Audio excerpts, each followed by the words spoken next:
Ladies and gentlemen, welcome back to the Cryptonews podcast. We are buzzing as always, super pumped to be back, and we have green on the board this week. We love to see it. We are so back.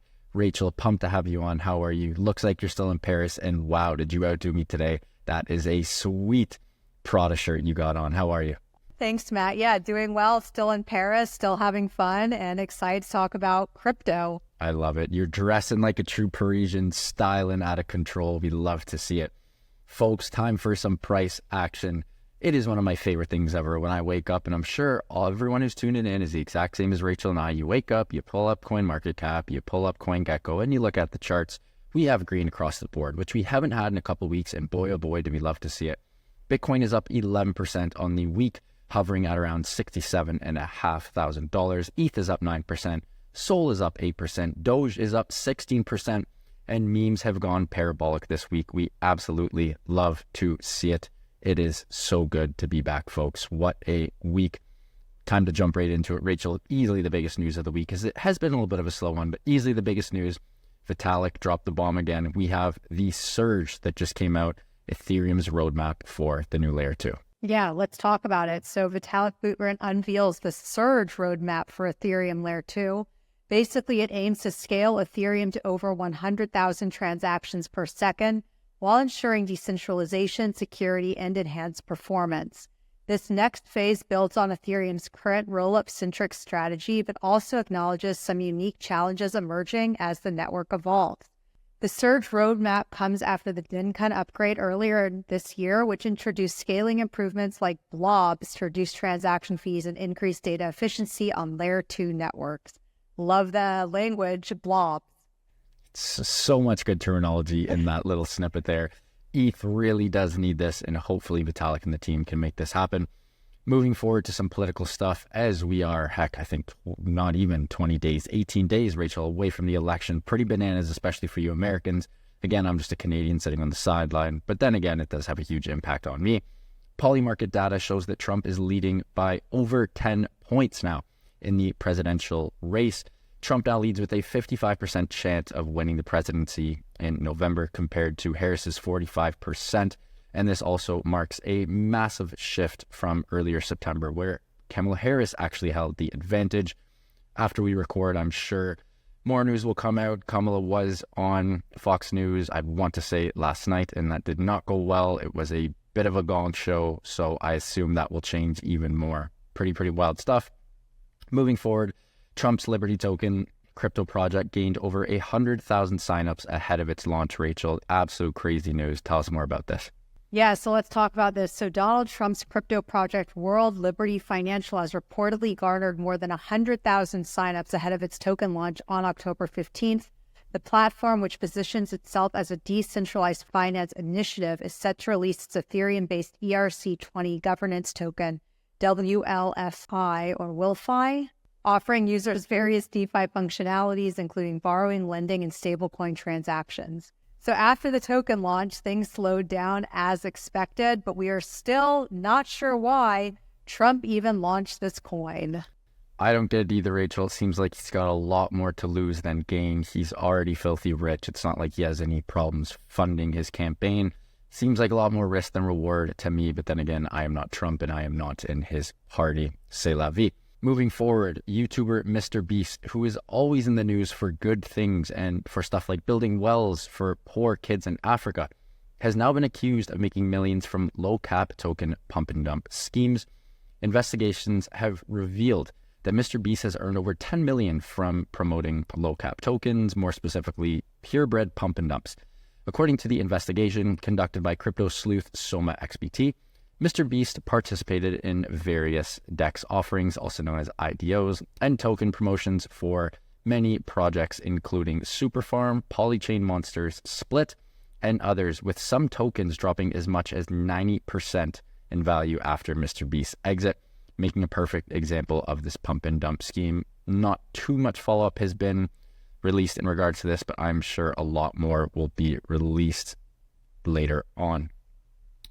Also, another sort of unfortunate news, Rachel. It seems every week you and I jump on, there's something bad that happens. One of my favorite companies and organizations in this space, Sui, has unfortunately refuted claims of a $400 million SUI token sell-off by insiders amid the token price surge. Yeah, so SUI may get sued. Too easy. Let's talk about it. The SUI Foundation has denied allegations that insiders sold $400 million worth of SUI tokens during the cryptocurrency's recent price surge. The response comes after rumors surfaced accusing employees, investors, and other stakeholders of offloading significant portions of SUI during a recent rally in its value. The SUI Foundation posted on X saying no insiders, neither employees of the foundation or Miston Labs, including Miston Labs founders, nor ML investors have sold $400 million worth of tokens during this period, either individually or combined. That is what the post said on X, and I'm sure this story is going to be uncovered throughout the coming weeks, so we'll just have to wait and find out to see what happens here. Truly massive news on that front. Again, I love the SUI team. The whole SUI team was ex-Libra at Facebook. Libra was the cryptocurrency that Facebook was building. They never ended up launching it. That whole team, filled with brilliant men and women, jumped ship and started their own incredible L1, and that is SUI. Really, really hope everything is good with them. And that was not, in fact, the case. Moving forward, Rachel, you wrote an incredible article this week on Cryptonews, easily my favorite article of the week. This was a big chain analysis report, and that is that North America dominates the crypto market due to institutional activity. A new report from blockchain analysis firm Chain Analysis showed that North America remains the largest cryptocurrency market in the world by a country mile. North America saw an estimated $1.3 trillion in on-chain value received between July 2023 and June 24. Crazy stuff. On October 14th, Bitcoin spot ETFs saw their biggest ever one-day inflow across 4 months. Over $1 billion of inflows were seen across 11 offerings. And overall, 70% of North America's crypto activity was transfers exceeding 1 million. Another incredible chain analysis report that you also wrote on was the US is really lagging behind in global stablecoin adoption. Yeah, so let's talk about it. So that same report actually disclosed that while North America dominates the crypto market, the United States is lagging on stablecoin adoption. U.S. markets have recorded a significant shift in stablecoin activity, with the share of stablecoin transactions on U.S. regulated exchanges dropping roughly 50% in 2023 to below 40% in 2024. In contrast, the share of stablecoin transactions on non-U.S. regulated platforms have surged since 2023, breaking 60% this year, according to Chainalysis' latest report. And you guys should check that report out. There's a ton of good information there. So yeah, let's see if the U.S. can get some stablecoin regulations in place, maybe something similar to MiCA, and we can see some better adoption in the region. Well said there. Moving forward, Italy, one of my favorite, and I believe one of your favorite countries in the world as well, Rachel. I'm not even really biased. I have zero Italian blood in me, but I think they do have the best food on the planet. It is absolutely incredible. And people, you always hear the stories, oh, I went to Italy.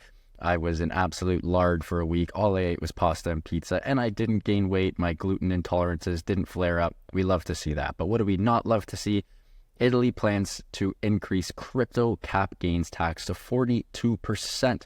Italy has announced its plans to increase capital gains on Bitcoin and other cryptocurrencies from 26 to 42%, a measure being revealed during a press conference outlining the country's 2025 budget on Wednesday. Rachel, I absolutely hate this. I mean, I don't really understand this. Anyone who has a lot of Bitcoin is just going to leave, domicile somewhere else, and set up camp there. Great country, great food, bad policy.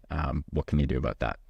Yeah, Matt, I'm sure Puerto Rico is going to get a lot of that influx from Italy, so we'll wait and see.